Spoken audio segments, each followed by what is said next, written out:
것을 말해줍니다.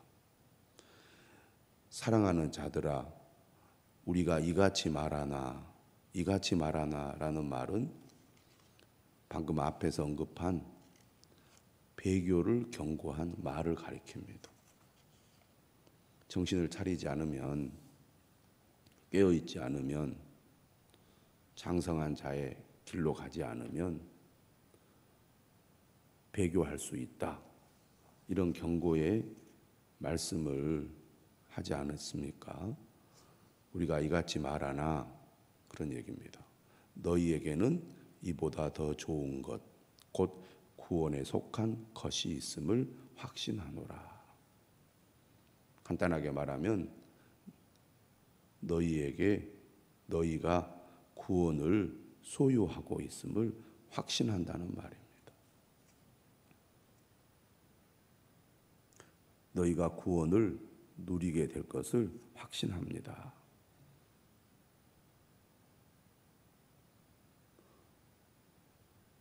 왜냐하면 10절에 이렇게 말하죠. 하나님은 불의하지 아니하사 너희 행위와 그의 이름을 위하여 나타낸 사랑으로 이미 성도를 섬긴 것과 이제도 섬기고 있는 것을 잊어버리지 아니하시느니라.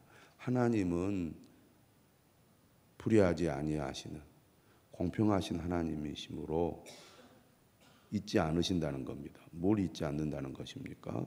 너희 행위와, 그러니까 성도들이 한 일들, 또 그의 이름을 위하여 나타낸 사랑으로 이미 성도를 섬기는 것.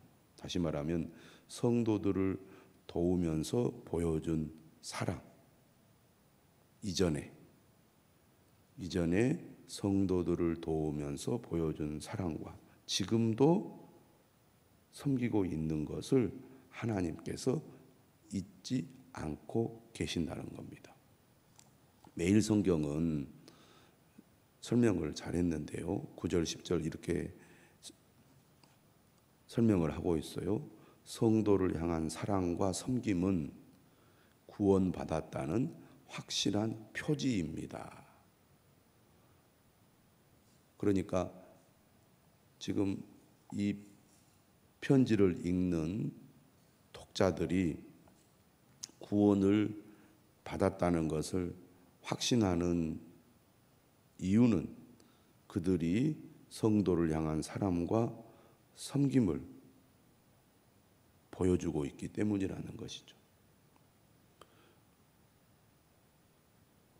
매일 성경도 이렇게 표현합니다. 심각하게 배교를 경고했던 저자는 분위기를 바꿔서 수신자들은, 편지를 받는 자들이죠, 구원받은 사람이 확실하다고 말했습니다. 그들이 구원에 속했다는 증거, 곧 사랑으로 성도를 섬기는 모습을 알았기 때문입니다. 어제의 말씀과 오늘 말씀을 이어서 생각해 보면, 어제는 경고의 말씀을 했다면 오늘은 다시 그들을 위로하고 격려하는 말씀을 하고 있는 것이죠. 11절입니다. 우리가 간절히 원하는 것은 너희 각 사람이 동일한 부지런함을 나타내어 끝까지 소망의 풍성함에 이르러. 신앙이 흔들리고 그로 말미암아 배교의 위험성이 있는 현실에서 성도들이 예수 그리스도를 믿는 믿음을 굳게 가져야 하는데, 또 지금까지 공동체 안에서 사랑과 섬김으로 믿음의 삶을 증거해 왔는데 앞으로 어떻게 하기를 바라고 있느냐?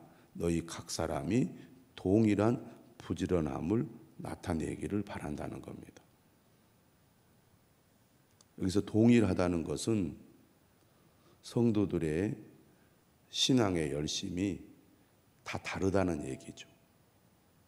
열심히 하는 사람도 있고 열심히 하지 않는 사람도 있고, 믿음이 좋은 사람도 있고 믿음이 좋지 않은 사람도 있습니다. 신앙이 성숙한 사람도 있고 성숙하지 못한 사람도 있죠. 그런데 동일하다는 말은 이 말씀을 듣고 깨닫는 사람부터 신실하게 주님을 믿고 섬기라 그런 얘기죠. 그리고 자신만이 아니라 우리 모두, 다시 말하면 다른 성도들도 열심을 내어 신실하게 주님을 섬길 수 있도록 격려하고 도우라는 의미가 담겨져 있습니다. 너희 각 사람이 동일한 부지런함을 나타내라 그런 얘기입니다. 그래서 어떻게 하라고 말합니까? 끝까지 소망의 풍성함에 이르러라는 얘기입니다. 히브리서에서 권면의 말씀을 하면서 반복해서 나오는 단어가 바로 끝까지입니다. 시작은 좋은데 중간에 흐지부지하다가 용두사미처럼 신앙이 사라져버리는 사람들도 있습니다. 그래서는 안 된다는 거죠. 물론 삶이 어렵고 또 여러 가지 어려운 일들이 닥치지만 동일한 부지런함을 나타내어서 끝까지 소망의 풍성함에 이르도록 해야 된다는 겁니다. 그렇게 하기 위해서 어떻게 해야 되느냐? 게으르지 말아야 한다고 12절은 말하죠. 여기서 게으르지 아니하고라는 말과 5장 11절에 너희가 듣는 것이 둔함으로라는 말은 같은 단어라고 할 수 있습니다. 둔하다는 것은 말씀을 듣는데 게으르다는 얘기죠. 게으르지 않아야 됩니다. 신앙생활에 있어서. 톨스토이라는 러시아의 19세기 유명한 작가가 그런 얘기를 했습니다. 게으른 자의 머릿속엔 악마가 살기에 가장 좋은 것이다. 게으름이 얼마나 위험하다는 거 우리가 잘 알아야 되겠습니다. 예수님께서도 비유를 통해서 악하고 게으른 종이라고 책망하지 않았습니까? 게으르지 아니해야 된다는 거죠. 믿음과 오래 참음으로 말미암아 끝까지 부지런함을 나타내어 굳은 믿음을 가져야 된다는 겁니다. 그런 가운데 오래 참음이 매우 중요하다고 얘기합니다. 신앙에 있어서 인내가 중요하다는 거죠. 인내하지 못하니까 결국 넘어지거든요. 우리가 승리하기 위해서 정말 중요한 게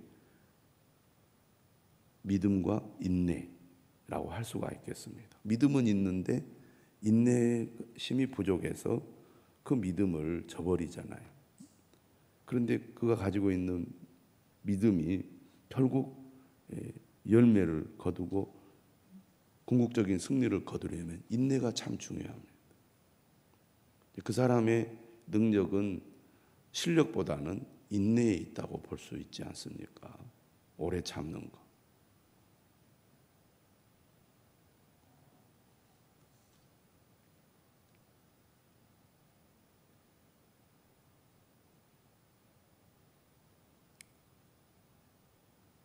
그래야 하나님께서 약속하신 것을 받게 된다는 거죠. 또 그렇게 받은 사람들을 본받아서 믿음과 오래 참음의 삶을 실천하라는 얘기입니다. 13절입니다. 오래 참는 본을 보인 아브라함을 예로 들고 있습니다.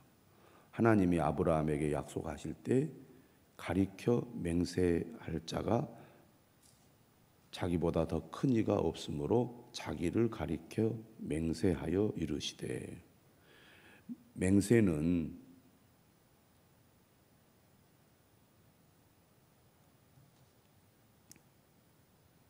사람이 자기보다 더 큰 자를 통해 자기 말의 확실함을 전하는 방식이죠. 자기보다 더 큰 사람에게 내가 반드시 이 약속을 지키겠습니다 라고 맹세를 하잖아요. 그런데 하나님은 더 큰 자가 없기 때문에 자신의 이름을 거르고 맹세를 하고 있습니다. 하나님께서 뭐라고 맹세를 하십니까? 내가 반드시 너에게 복주고 복주며 너를 번성하게 하고 번성하게 하리라. 아브라함에게 약속을 하셨습니다. 그런데 그 약속이 이루어지기까지 25년이 걸리죠. 아브라함이 어떻게 하나님의 약속을 받았습니까? 15절. 바로 오래 참음으로 그 약속을 받았습니다. 하나님 나에게 약속했는데 그 약속을 안 지키시네요. 이렇게 하고 하나님을 그가 떠났다면 어떻게 됐겠습니까? 믿음의 조상이 될 수 없었겠죠. 하나님의 분명한 약속이 있고 하나님의 분명한 말씀이 있지만 그 약속의 말씀이 이루어지기까지 우리에게는 무엇이 필요합니까? 오래 참는 것이 필요하다는 겁니다. 많은 사람들이 이 부분에서 실패하니까 신앙이 이랬다 저랬다 하고 믿음이 견고해지지 못하게 되는 것이죠. 16절입니다. 사람들은 자기보다 더 큰 자를 가리켜 맹세하나니 맹세는 그들이 다투는 모든 일의 최후 확정이니라. 쉬운 성경을 보니까 이렇게 번역했어요. 맹세는 자기가 말한 것이 사실임을 확증하고 더 이상 논쟁이 계속되지 않도록 합니다. 약속을 했는데 그 약속을 그 한 사람이 지킬지 안 지킬지 확신할 수 없잖아요. 맹세는 더 이상 그것이 확실한지 아닌지를 따지지 않게 해준다는 겁니다. 그러니까 하나님께서 약속을 하신다는 것은 자신의 사랑을 드러내려는 의지의 표현이라고 할 수 있는데 맹세는 그것에 대한 확실한 보증이 된다는 겁니다. 17절이죠. 하나님은 약속을 기업으로 받는 자들에게 그 뜻이 변하지 아니함을 충분히 나타내시려고 그 일을 맹세로 보증하셨나니 하나님의 약속은 반드시 이루어진다는 얘기입니다. 맹세를 통해서 하나님이 보증해 주셨다는 거죠. 18절 이는 하나님이 거짓말을 하실 수 없는 이 두 가지 변하지 못할 사실, 이 두 가지 변하지 못할 사실은 약속과 맹세를 가리킵니다. 하나님은 우리에게 말씀하실 때 약속하셨고 또 맹세까지 하셔서 그것을 확실하게 하셨다는 얘기입니다. 하나님과 그의 백성은 언약 관계죠. 언약 관계는 서로를 향한 의무가 있습니다. 하나님은 언약 백성을 사랑하고 인간은 그의 계명을 순종함으로 서로의 의무에 충실하게 되는 겁니다. 하나님은 어떤 분이십니까? 항상 신실하셔서 그의 약속을 지키십니다. 그런데 누가 그 언약 관계를 깨뜨립니까? 하나님의 백성들이 깨뜨리죠.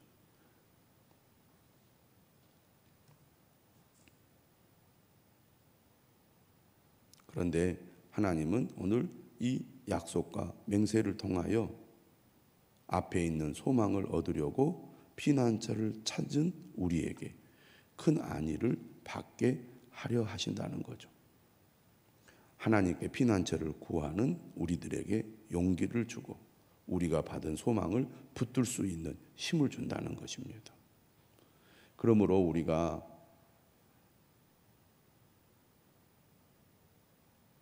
유혹이 많고 또 위협이 있는 세상 속에서 믿음을 굳게 가지기 위해서는 무엇보다도 하나님의 말씀, 그 약속과 맹세를 굳게 붙들고 소망을 가지고 하나님 앞으로 가까이 나아가야 된다는 겁니다.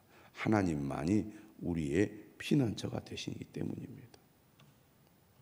주님을 바라보는 삶을 살아야 한다는 거죠. 비록 지금 현실은 불투명하고 불확실하게 보이지만 하나님의 약속은 너무나 분명하고 확실하기 때문에 믿음의 사람들은 이 소망을 가지고 살아야 한다는 거죠. 오늘 소망이라는 단어가 2번 나오죠. 19절에도 말합니다. 우리가 이 소망을 가지고 있는 것은 영혼의 탓 같아서. 우리가 앞에서 흘러 떠내려 간다 이런 말씀 보지 않았습니까? 1장에서. 그런데 주님이 주시는 이 소망은 영혼의 탓 같다는 것입니다. 탓을 강 바닥에 내리면 떠내려가지 않죠. 그만큼 주님이 주신 소망은 튼튼하고 견고하다는 겁니다. 그 소망을 붙들고 나아갈 때 우리는 어떻게 됩니까? 영원한 안식에 이르게 되는 거죠. 영원한 구원에 이르게 되는 겁니다.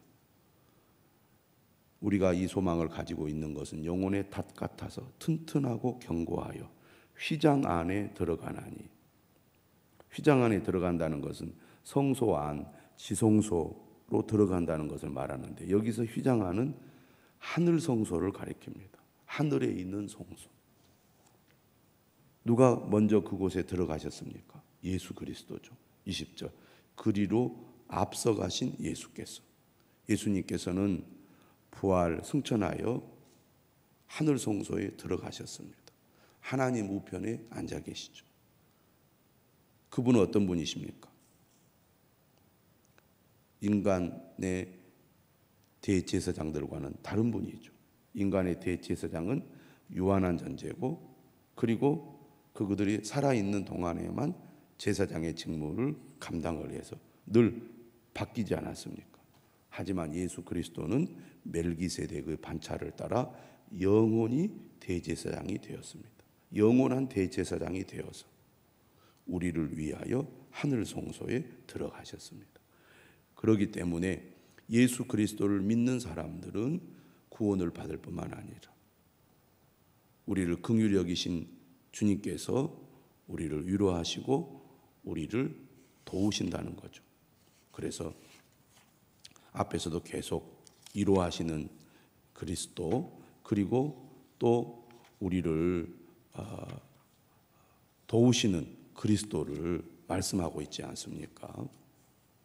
우리가 이러한 영원한 대제사장이 계시기 때문에 어떤 어려움 가운데서도 낙심하지 않고 또 좌절하지 않고 소망을 가지고 끝까지 믿음의 길로 갈 수 있는 것입니다.